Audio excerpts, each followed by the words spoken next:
How to use CIBC online banking. Hey everyone, welcome back to our channel. In this video we're going to learn how we can use online banking on CIBC Bank, so make sure to watch the video till the end.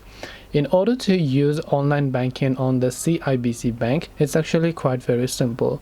You can simply open your browser, go to cibc.com, or you can also make sure to download the CIBC Bank app.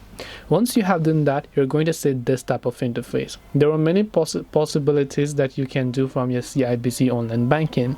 If you tap on your profile icon from the top right hand side, you can actually log into your online banking by tapping on the online banking option over here. And after that, what you would have to do is just simply make sure to enter your card number. Once you enter your card number, you can enter your password, then tap on the sign on option in order to sign into your online banking. If you have not registered for online banking, you can tap on the register now option, and once you register it, you'll be able to activate online banking.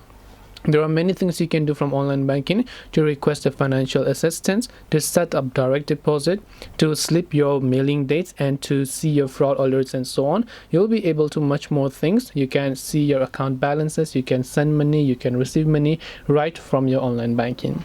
This way you can use the CIBC Bank online banking. Hope this video was very helpful. If you have got any more questions, then feel free to also leave them down below. Thank you for watching till the very end, and see you soon in the next video.